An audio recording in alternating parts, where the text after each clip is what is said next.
Hello दोस्तों, क्या आप जानना चाहते हो कि एक इलेक्ट्रिक बोर्ड में 5 पिन सॉकेट और 3 पिन सॉकेट और स्विच का कनेक्शन कैसे किया जाता है? तो इस वीडियो को अंत तक देखिए। मैं आपको आसान तरीके से पूरा वायरिंग करके समझाऊंगा। इस इलेक्ट्रिक बोर्ड में क्या क्या लगता है सब हम आपको डिटेल्स में बताएंगे। दोस्तों, ये हमारा 5 पिन सॉकेट रहा। इसमें न्यूट्रल और फेस लिखा हुआ है और यहाँ पर हमारा अर्थिंग का दिया जाता है। गाइस, हम ऐसे 2 ले लेते हैं। गाइस, ये हमारा स्विच है। सबसे पहले हम इलेक्ट्रिक बोर्ड को खोल लेते हैं।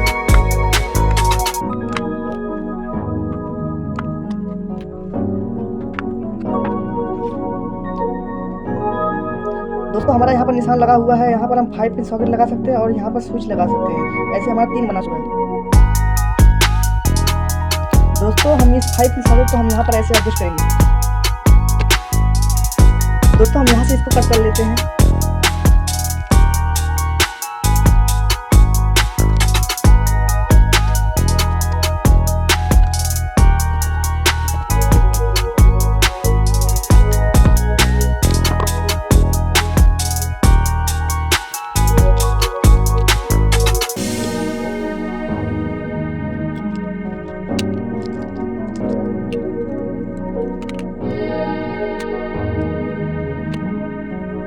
दोस्तों, हम इस बोर्ड को इस स्विच और 5 पिन सॉकेट में हम इसको आपस में ऐड करते हैं।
गाइस आपको ये वीडियो अच्छा लगा हो तो आप चैनल को लाइक एंड सब्सक्राइब जरूर करें ताकि सबसे पहले नोटिफिकेशन आप तक जरूर पहुंचे।